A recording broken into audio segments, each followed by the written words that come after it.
The streets of a small town in Ohio were unusually packed that afternoon. People had gathered along the sidewalks, waving American flags, excitedly waiting for a glimpse of the President of the United States, Donald J. Trump. It was a significant day. His convoy was passing through as part of his re-election campaign, and the town was buzzing with energy. The presidential motorcade, a fleet of armored SUVs and the iconic Beast, moved steadily through Main Street. Secret Service agents, dressed in black suits with earpieces, scanned the crowd with their trained eyes. Everything was going according to plan. But then, something happened that no one expected. President Trump, seated comfortably in the back of his armored limousine, suddenly leaned forward, peering through the bulletproof window. His expression changed from one of casual observation to concern. "Stop the car," he commanded. The driver hesitated for a split second, glancing at the lead security vehicle. No one stopped the president's convoy without protocol. But Trump's voice was firm. "I said stop." The entire motorcade came to an abrupt halt, causing confusion among security personnel and the onlookers. The town's mayor, standing on the sidelines, exchanged nervous glances with his aides. Was something wrong? Was there a security threat? The Secret Service quickly moved into action, some stepping out to assess the situation, while others formed a protective barrier around the limousine. The cameras from news stations, initially focused on capturing the president's wave, now zoomed in on the sudden pause in the convoy. Inside the car, Trump turned to one of his agents. "Open the door. Mr. President, we can't." "Now." Reluctantly, the door swung open, and Donald Trump, dressed in his signature navy blue suit and red tie, stepped out onto the pavement. The murmurs in the crowd grew louder. What had he seen that was so important that he, the President of the United States, would break protocol to stop his convoy? And then, everyone saw it. A frail old man, hunched over with a walking cane, was struggling to cross the street a few yards ahead.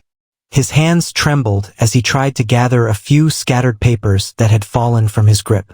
Cars had already started honking impatiently. Without hesitation, Trump strode towards the man, brushing off attempts by his security team to keep him back. The entire nation was watching as their president, a figure often associated with power and authority, walked into the middle of the street toward a helpless citizen. The air was thick with anticipation. What was he going to do? The crowd watched in stunned silence as President Trump approached the frail old man in the middle of the street. The cameras flashed, news anchors scrambled to narrate the unexpected scene, and the internet was already buzzing with speculation. The elderly man, seemingly unaware of the commotion he had caused, bent down with great difficulty to pick up the scattered papers. His hands trembled as he struggled to grip them. The wind had carried a few further down the street. Trump, ignoring the alarmed expressions of his security detail, bent down and started gathering the papers himself. "Here, let me help you," he said, his voice carrying a rare gentleness. The old man looked up, confused at first, then his eyes widened in shock. He was staring at the President of the United States, who was now on one knee, helping him collect his papers in the middle of the street. The town fell silent. The Secret Service agents, though tense, remained at a distance, allowing their president this unprecedented moment. "Mr. President, you shouldn't be doing this," the old man stammered, his voice shaky with age. "Nonsense," Trump replied, handing him the papers. "I can do whatever I want, and right now I want to help you." A few people in the crowd began clapping, and within seconds, the entire town erupted into cheers. The news cameras captured the moment from every angle, and social media exploded with posts about Trump's unexpected act of kindness. As he helped the man to his feet, Trump patted him on the back. "What's your name, sir?" "Arthur. Arthur Jenkins," the man said, still bewildered by what was happening. "Arthur, what's all this?" Trump gestured toward the stack of papers. Arthur hesitated before responding. It's my wife's medical records. She's in the hospital.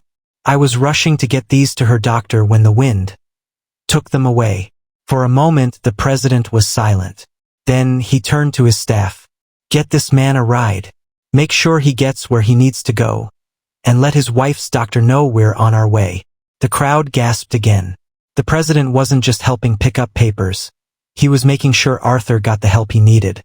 The Secret Service agents, still trying to process the unprecedented situation, sprang into action.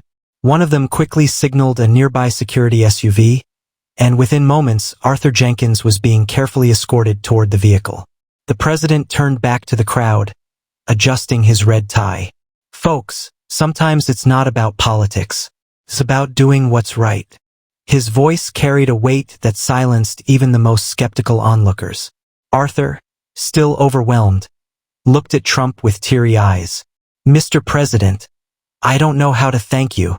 "You don't have to," Trump said, placing a reassuring hand on Arthur's shoulder. "But tell me, what's going on with your wife? What hospital is she in?" Arthur took a deep breath, steadying himself. "She's at St. Mary's Hospital, stage 4 cancer. The doctors needed her latest test results before deciding if she qualifies for an experimental treatment. I was hurrying to deliver them when I lost control of the papers." The town, which had been buzzing just moments ago, fell completely silent. Even the news reporters, usually eager to keep talking, were lost for words. Trump nodded, his face uncharacteristically solemn. "Well, Arthur, we're going to make sure she gets the best care possible. I'll call the hospital myself." Arthur's lips quivered. "You would do that?" "You bet I would," Trump said firmly. "And I don't make promises I don't keep." He turned to one of his senior aides. "Get St. Mary's on the phone. I want to speak to whoever's in charge of that treatment program. Now." The crowd gasped again. This wasn't just a simple act of kindness. It was a full-scale presidential intervention. Arthur, overwhelmed, clutched his chest. A few people rushed to steady him, afraid he might collapse from sheer shock. But the tears in his eyes were not from fear or exhaustion. They were tears of gratitude. Trump gave him one last pat on the back before walking back toward his limousine. But before getting inside, he turned back to the crowd and said, "This isn't about politics. It's about being human." A cheer erupted, louder than before. People who had come to see a political figure now saw something entirely different. A man who, despite his status, had taken the time to stop for someone who needed help. And then, just as suddenly as it had stopped, the presidential motorcade resumed its journey. But what had just happened would not be forgotten, because by now, the entire nation was watching. As the motorcade resumed its journey, the energy inside the president's limousine was different. The usual conversations about speeches and campaign strategies were replaced with a single focus: helping Arthur Jenkins and his wife. Trump, still holding Arthur's test results in his hands, turned to his chief of staff. "Do we have St. Mary's on the line yet?" The aide, tapping feverishly on his phone, nodded. "Yes, Mr. President. The hospital director is on the line." Trump took the phone without hesitation. "This is President Trump. Who am I speaking to?" A stunned voice on the other end hesitated before responding. Mr. President, this is Dr. Rebecca Collins, Director of St. Mary's Medical Center. To what do we owe this unexpected honor?" Trump didn't waste time.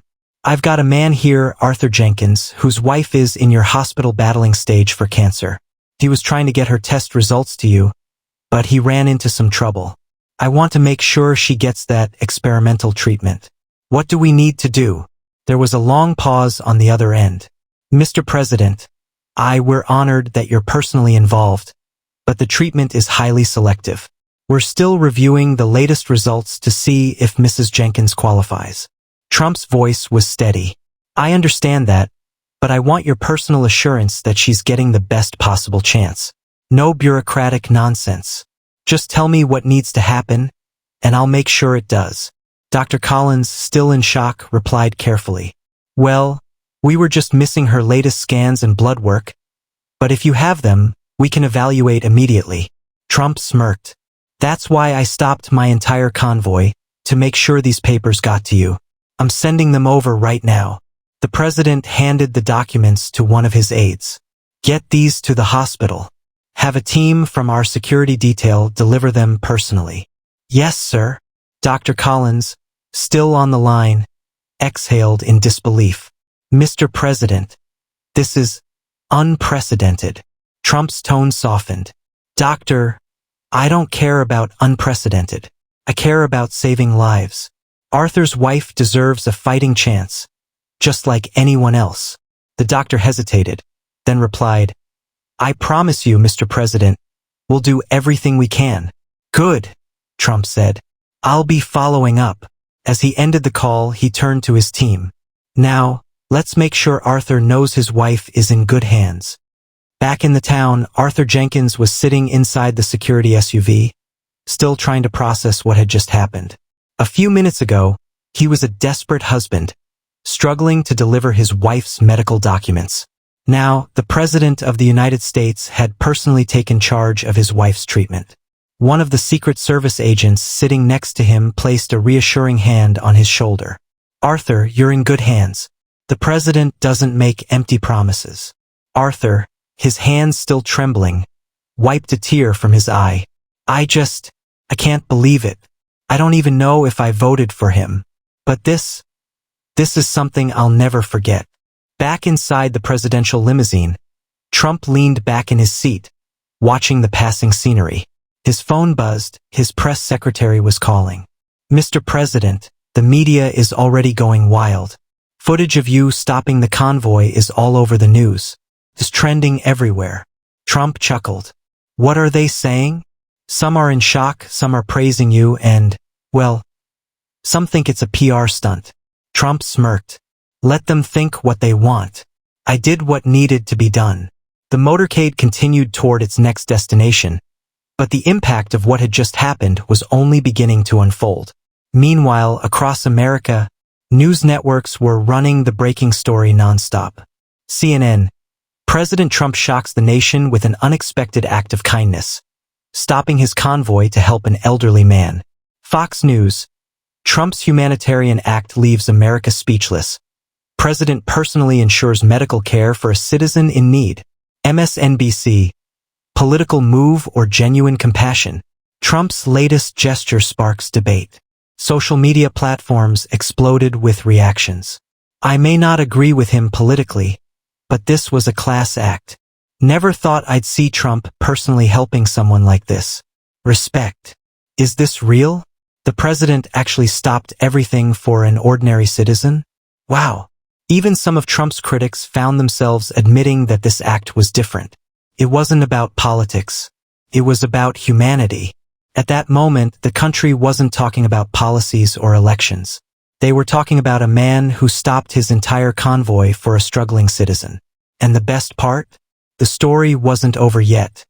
As the president's convoy moved forward, the discussion inside the limousine remained focused on Arthur and his wife.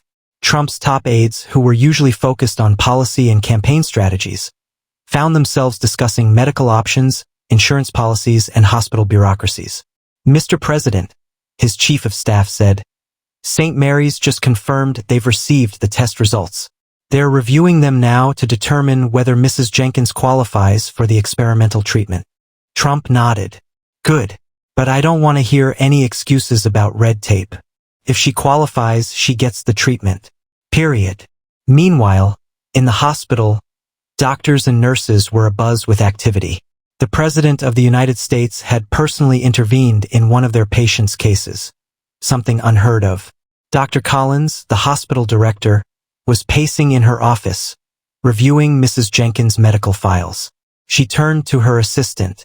If the results are even close to meeting the criteria, we're going to push for her approval. A few floors down, Mrs. Jenkins lay in her hospital bed, unaware of the storm unfolding around her.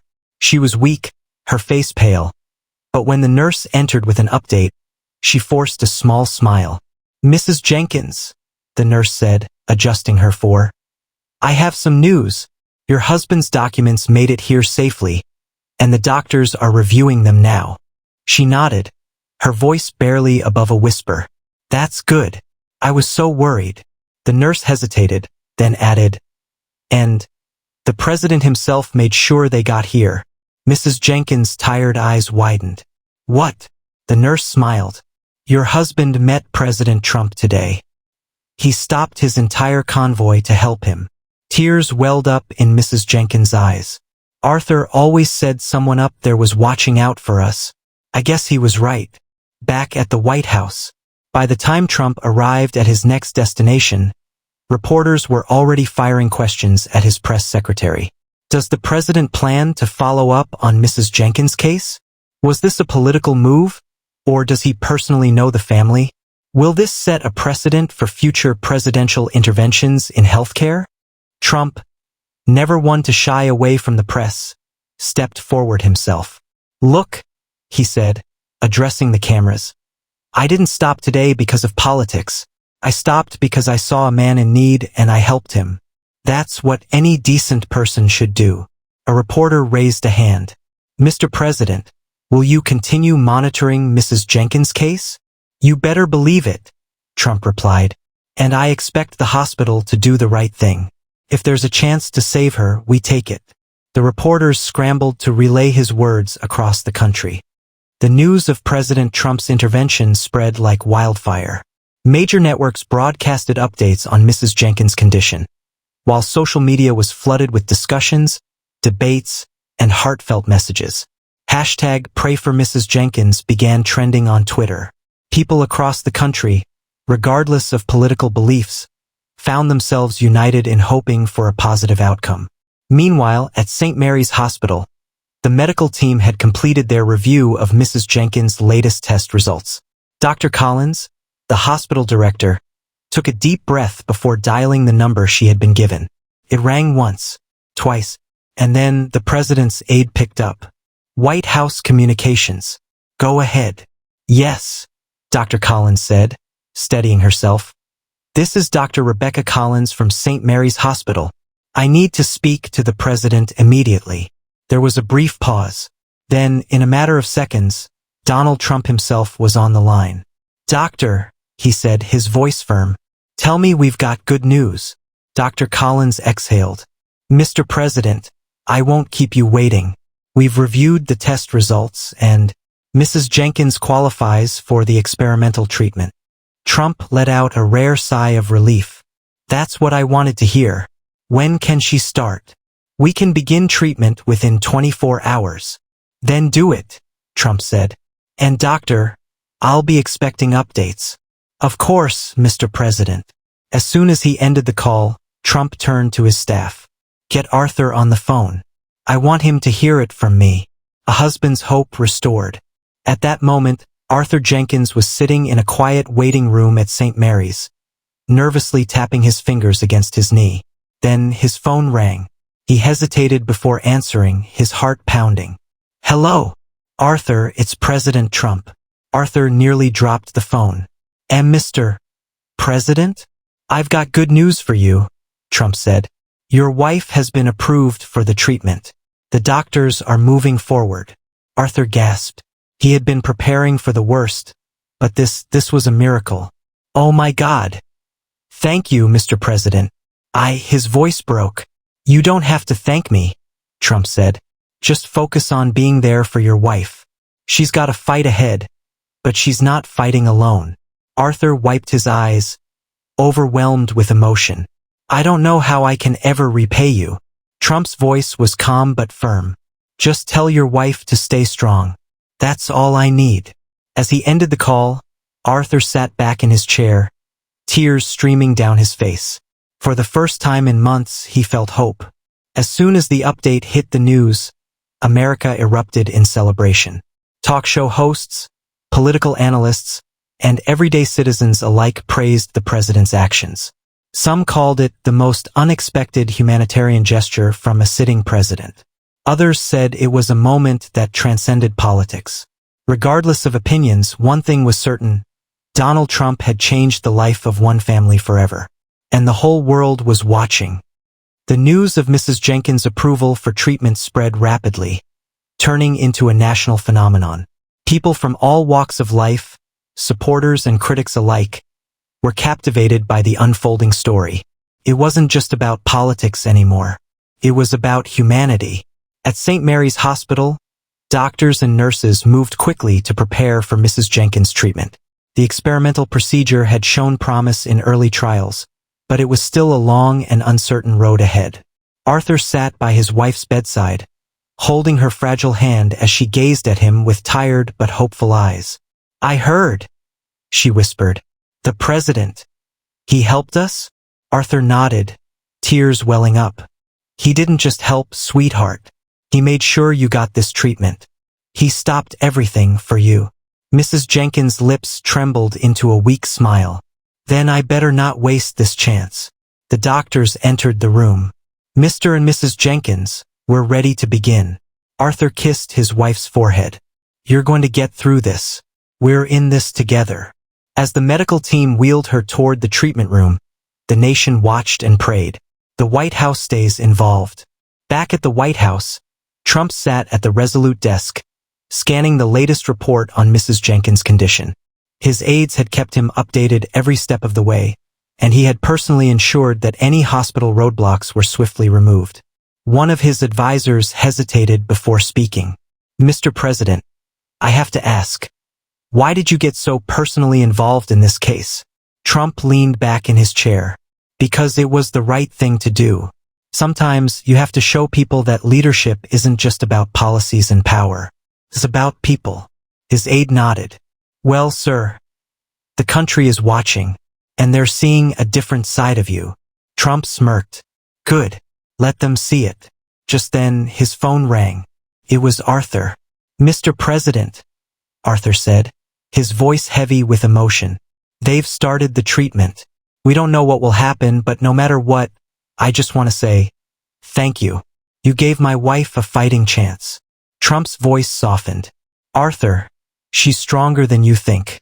Stay with her, and keep me updated." As the call ended, Trump sat in silence for a moment. Then, turning to his aides, he said, "Let's make sure that hospital has everything they need. No excuses. America watches, hopeful." News outlets provided hourly updates on Mrs. Jenkins' progress. CNN. The nation stands in solidarity as Mrs. Jenkins begins her treatment, thanks to an unexpected intervention by President Trump. Fox News. A powerful act of compassion. Trump's actions redefine leadership. The New York Times. Beyond politics. The president's personal involvement in a citizen's life sparks national discussion. Talk shows, online discussions, and media analysts all agreed. This was a defining moment. For once, the country wasn't divided. They were united in hoping for one woman's recovery. And at the center of it all was a president who had stopped his convoy not for politics, but for a man who needed help. Days passed, and Mrs. Jenkins remained under close medical supervision as the experimental treatment progressed. The doctors monitored her vitals, adjusting medications and ensuring she had the best possible care. The hospital received an influx of donations and support from across the country.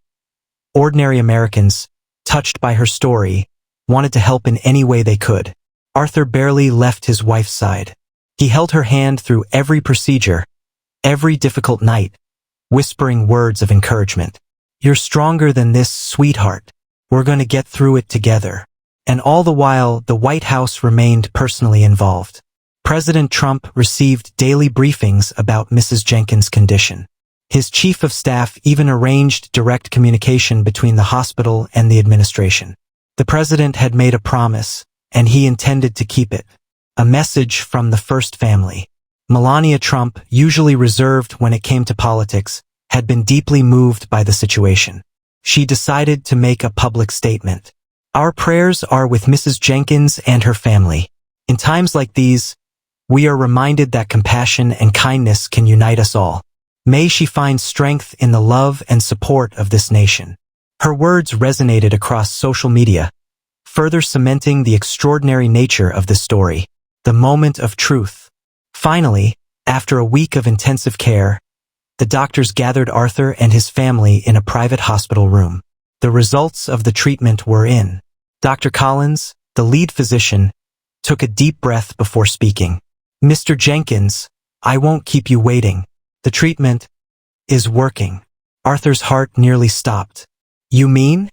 "She's showing signs of recovery. Her vitals have improved, and the tumors have started shrinking. It's still a long road ahead, but this is the breakthrough we were hoping for. Tears filled Arthur's eyes. He turned to his wife, who was still weak but awake. "You hear that, sweetheart? You're winning this fight." She smiled faintly, squeezing his hand. "I knew you'd never let me go." The call that moved a nation. Arthur immediately called the White House. "Mr. President," he said, his voice trembling with emotion. "She's going to make it. The treatment is working." For a moment, there was silence on the other end. Then, Trump's voice came through, softer than usual. "That's the best news I've heard all day, Arthur. None of this would have happened without you, sir," Arthur said.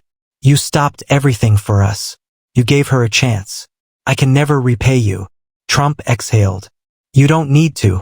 Just make sure she keeps fighting." As the call ended, Arthur turned back to his wife, overwhelmed with gratitude. And across the country, millions of Americans followed the news, moved by the president's unexpected act of compassion. The news of Mrs. Jenkins' recovery sent a wave of hope across the country. In a time of political division and uncertainty, one simple act of kindness had reminded Americans that leadership wasn't just about policies. It was about people. The media, which had initially speculated whether Trump's intervention was a PR stunt, now shifted the narrative. CNN, an unforgettable moment. How President Trump's humanitarian act changed a family's life. Fox News, leadership beyond politics. Trump's compassion shines in the Jenkins story. The Washington Post, a nation united. The one story that brought Americans together. Public response like never before. Letters, emails, and messages poured into the White House. People from all backgrounds, supporters, critics, and even those who had never voted for Trump, sent their gratitude. One letter stood out. "Dear Mr. President, I have not always agreed with you, but today, I see you differently. What you did for Arthur and his wife is something I will never forget. It showed us all that compassion is still alive in this country. Thank you for reminding us what it means to be human. A grateful American." Even celebrities and political rivals took to social media, acknowledging that this moment was bigger than politics. The final call. A month later, as Mrs. Jenkins continued improving, the White House arranged one final call between the president and the Jenkins family. Arthur, now more composed, spoke first. "Mr. President, my wife is getting stronger every day. We still have a long journey, but we wouldn't be here without you." Trump's voice was steady. "Arthur, I told you from day one, she's a fighter, and fighters win." Mrs. Jenkins, now strong enough to speak, took the phone. "Mr. President, thank you." Trump chuckled. "Don't thank me yet. You just make sure you keep proving those doctors wrong." She laughed. A sound that, for weeks, had been absent from her family's life. The lasting impact. As the call ended, America was left with a story they would never forget.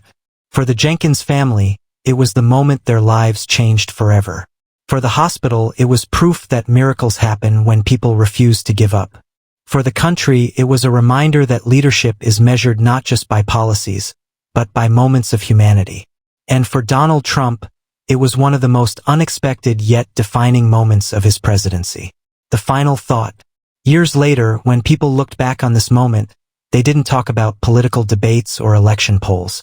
They talked about the day a president stopped everything for one man in need. And in that moment, America was united not by policies, but by the simple act of kindness and compassion.